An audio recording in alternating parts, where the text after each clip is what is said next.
Welcome to Veteranbassin.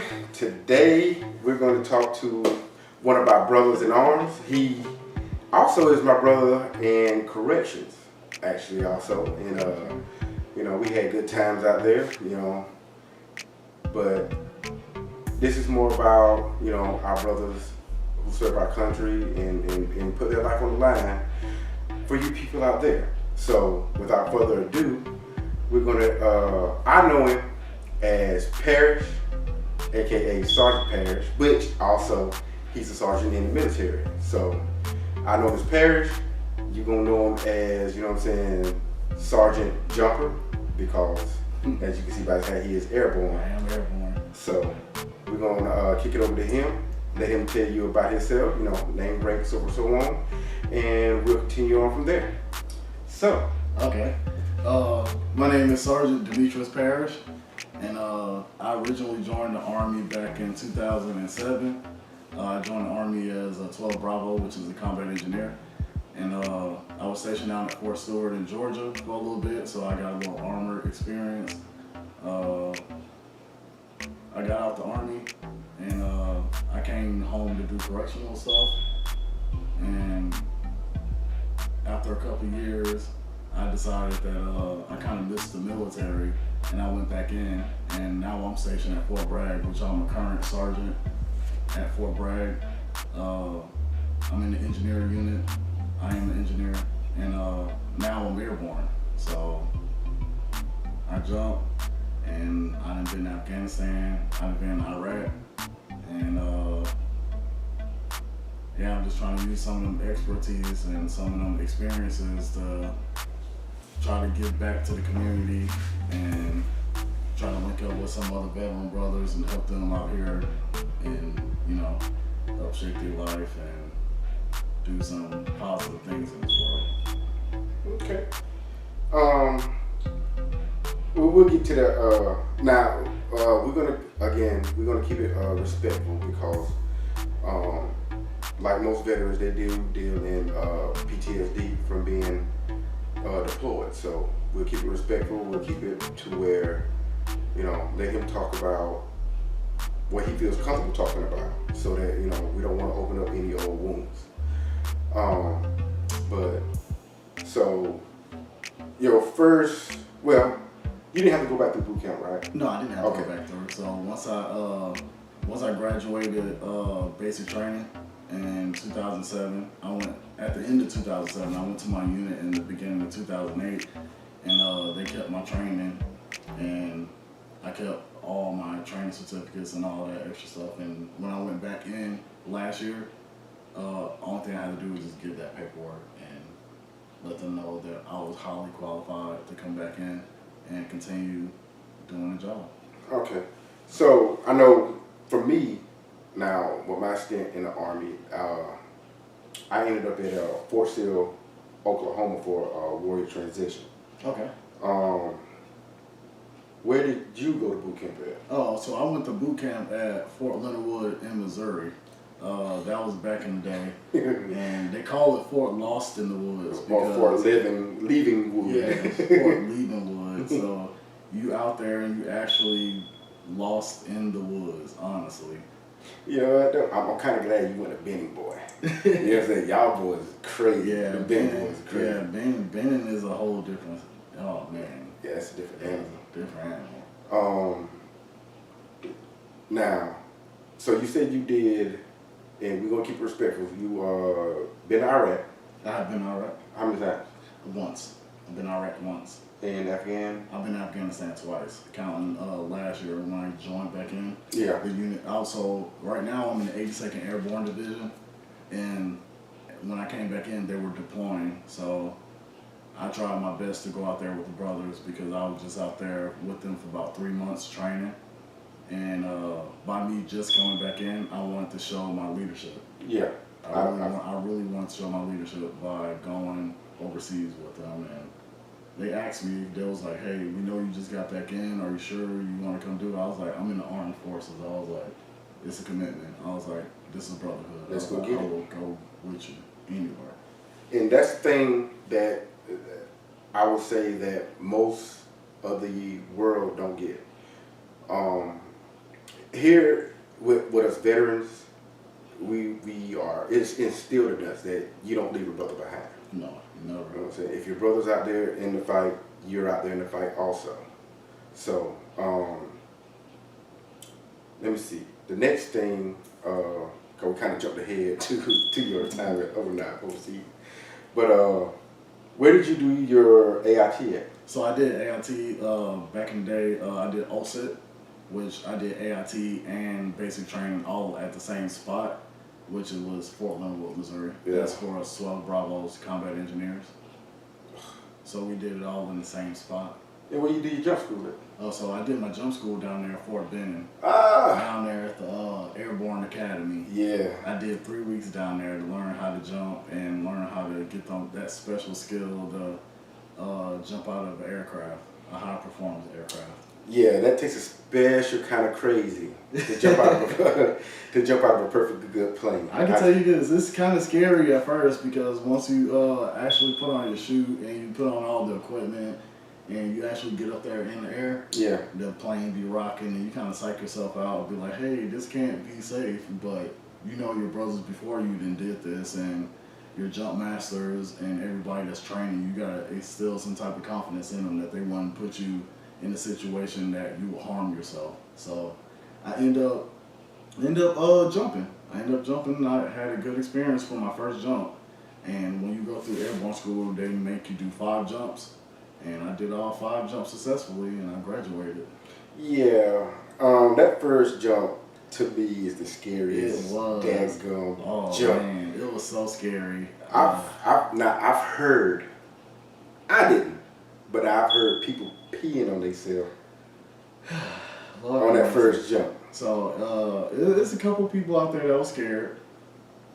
There was a couple people out there with wet pants when they hit the ground. There was a couple people out there. I wasn't one of them, but I used the bathroom before. I used the bathroom before I jumped, but I wasn't one of them. There was a couple people out there with some wet pants and kind of shaking, but it was a good experience. It was definitely a good experience. Yeah.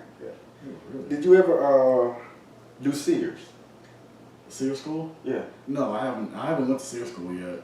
Really? That is one of the schools that I do want to go to. I will tell you, just be prepared. Okay. When it comes to Sears school.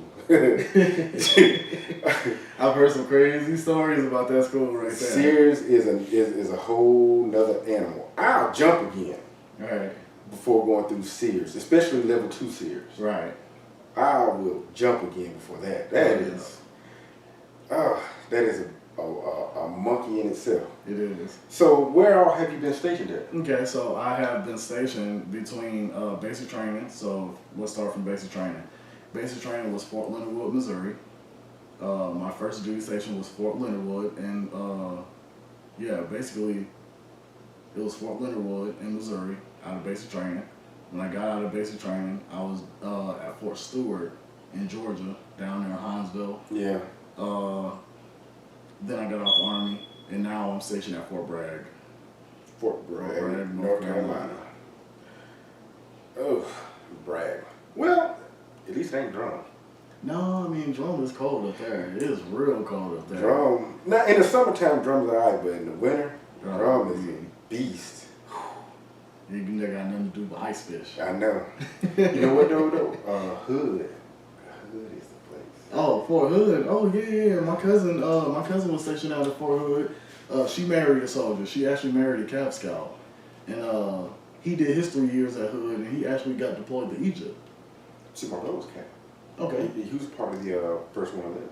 Okay. But me, I didn't. I was no. He was 138th.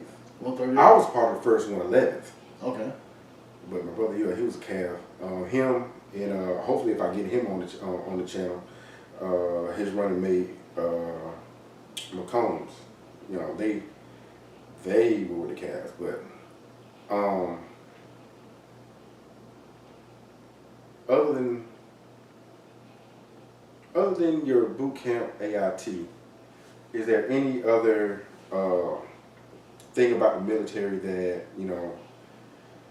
you would want to put out there or say or tell? Yeah, I mean, so I'm a 2-time pony.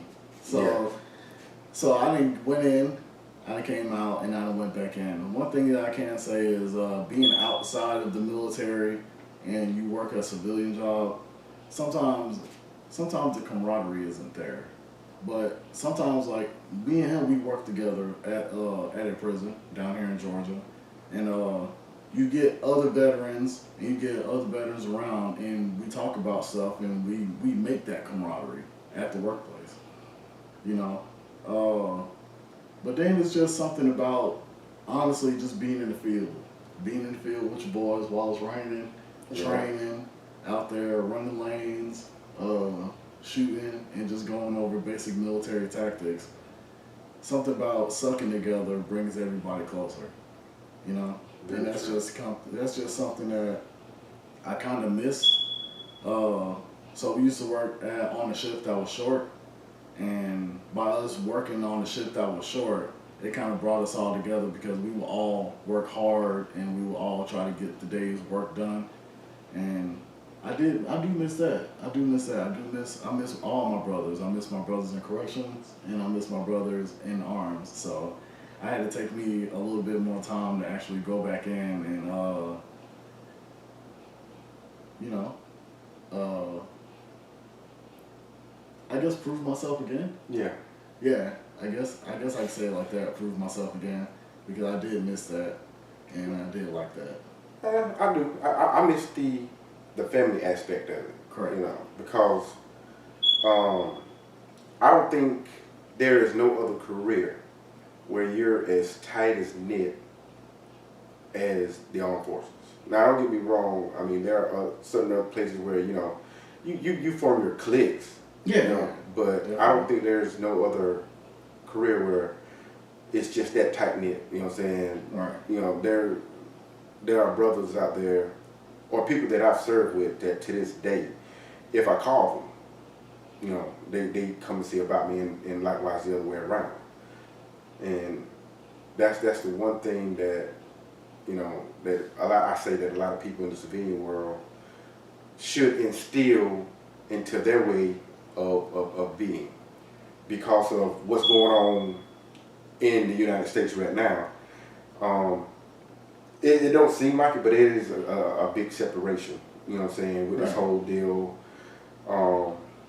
And that's just something that the military really not really taught me, but they kind of reinforced it. You know, my mother taught me about, you know, not seeing color, you know what I'm saying, you see the person for who they are. Correct. And in the military, it's really enforced because I've served with every color of the rainbow, which I'm pretty sure he has too. And I've met some of the best people of all races. Yep. And I can say this, just to put an add-on point on that. Whether you're in the Navy, the Marines, the Air Force, the Army, the Coast Guards, the Reserve, we're all uniform officials, you know? Yeah. Uniform soldiers. So basically, it's no color. You just see the uniform. We're all green suiters. That's it. You know what I mean?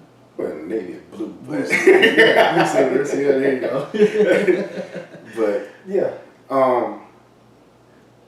is there any, without going too far into it, and, you know what I'm saying, open up any wounds, is there anything that you want to talk about as far as any of your deployments? On my first deployment to Iraq, you know, so I'm a 12 Bravo, and I'm a combat engineer, so we do rock clearance. Yeah. And it's a tricky job because you have to look for key identifiers for improvised explosive devices, which what they call IEDs in the world now. Yeah. We dealt with a couple of those, and I've had a couple people get hurt. One of my gunners actually got blown up. He got blown up, so he had to get medevaced out. A couple of my buddies got shot. You know, it's just, and a couple of our sister units actually lost some of their soldiers. So this last deployment that I just went on, my second deployment into Afghanistan, that was clean. That was clean. We did our job. We got out of there. We didn't lose nobody. Nobody in our unit or sister units got hurt. Yeah, I heard it got real. It wasn't like it used to be. It got real slack now. Right. Like it's more easy going than it was back when. Right. So this last deployment right here, I think one of my sister platoons actually in my unit, we lost two. Yeah, we lost two back in January. So that was a heartbreak for our immediate unit. Yeah. So They gotta be with them. yeah, they got hit with an improvised explosive device, and all the soldiers went out there. They did their battle drills, and they got them up out of there. And it's just, Yeah. one of those things. It's a tragic situation, and God bless them. They were highly trained and great soldiers. It's just a risk in our job that we go to look for these bombs on the side of the road, and sometimes they find us. But they got the up armor now, though, don't they? And, So the up armor is real great. The up armor is real good. So if you just know anything about explosions, sometimes it's not the actual explosion that'll kill you. It's the shockwave and the recoil. Yeah. Well, we don't want to take him too far into there because we don't need him going off the hinges from bad memories. But I guess at this point I'll say in short, not in short really, but if there's anything you want to say to any new upcoming soldier, Okay. Or matter of fact, I'll start there. For any new soldier that's already in, any advice that you would want to give them? Yeah, I do.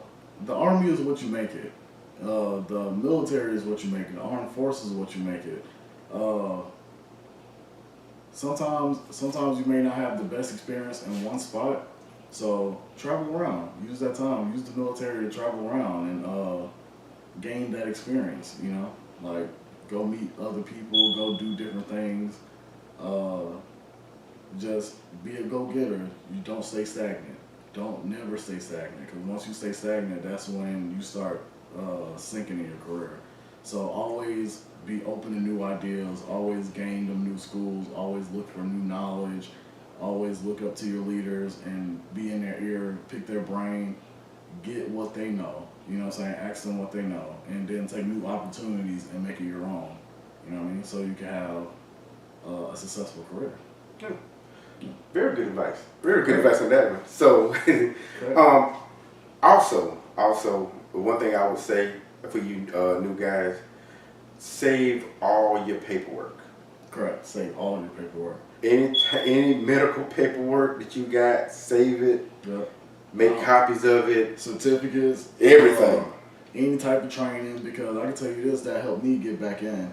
All of my certificates, all of my training, they got something called the I Love Me book. Yes. Where you put it in a binder and you put the document protectors in there and you just put everything in there. You have a physical copy, because now everything that's on the share drive, like the share drive might get deleted after a certain many amount of years, but you still have the physical copy to say that, hey, you did this type of training.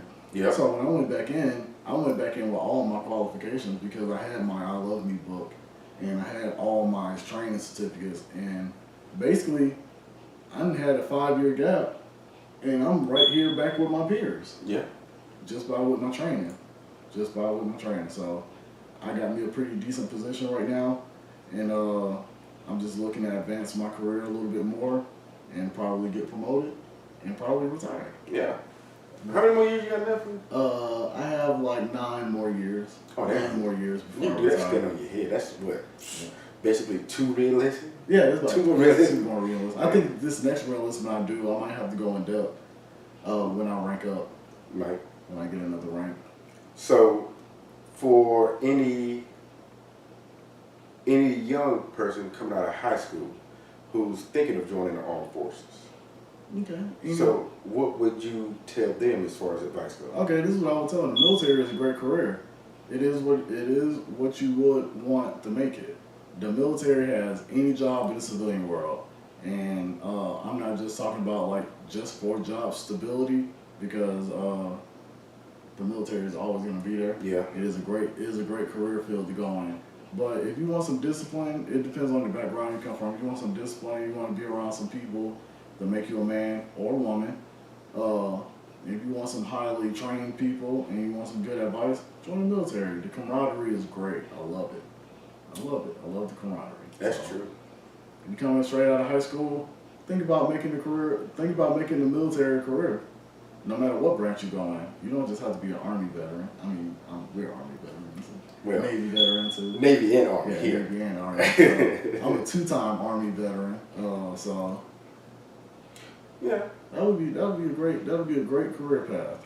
And here's the thing, and I've said this before in a video, but the one thing that I've learned between the Navy and Army, the Army actually has a whole lot more camaraderie than the Navy does.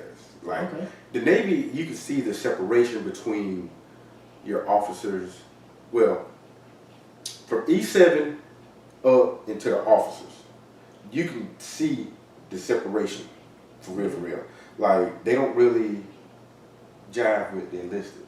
Right. Whereas in the Army, you know what I'm saying, you could be We're freaking all 09 all the way down to E1. They gonna kick the food. I'm sorry, I'm about to say it. They gonna kick the food and joke with you. Yeah, you know what I'm saying? Yeah. So if you are looking for something more tight knit, then I would go with Army because, you know, even like I say, E9, 01 to freaking 09, they will talk to the enlisted and chill with enlisted members. They do that. Right. Whereas in the Navy, and if I remember right, the Coast Guard, they really don't. Most times 01 to 06, that's it. They vibe. I think what he's saying is the more development. It's a more development of what you're trying to. I guess that's what you're trying to get at. It's a little bit more development, and it's a little more. Sometimes you gotta pick your personal counselor. You know what I mean? Like not just having like a paid counselor to go out there and talk to once a week. Sometimes like you can have a role model or somebody that sit here and train you. Like having a personal counselor and having a career guide. It's nothing wrong with progressing fast, but as long as you have great mentorship and great leaders, you gotta help you achieve them steps the correct way. Because nobody can do it on their own. Yeah, I agree with that. Well, Sgt Parrish, it was nice talking to you, having you on the channel. Definitely nice talking to you. And I'm glad I actually got to get back up with you since you left because, you know, I was wondering about what was going on with you. I know, man. That's why I sit here and I'm glad I got to come home. So right now I'm on leave and I got to come home and see some family, some friends. And sometimes I have lost some people's number, but just like the city we live in, I see people at the gas station all the time. That's how I seen you. And the thing about it is, I almost did not catch you because you should be leaving out here in a few days. In a few days. About 3. About 3 days. So, again, I'd like to have you back on the channel when you got time for part 2. Okay, we can do that. Most Alright, and we'll get you out there to fish. Oh yeah, I like to fish now. But don't forget to subscribe, like, and hit that notification bell. There you go. Comment on, you know, Sarge over here, anything that you would like to hear or want to know from him. There you go. I will relay it back and we'll make a video about it. Okay. But other than that, Veteranbassin, we love you. Stay up. We out.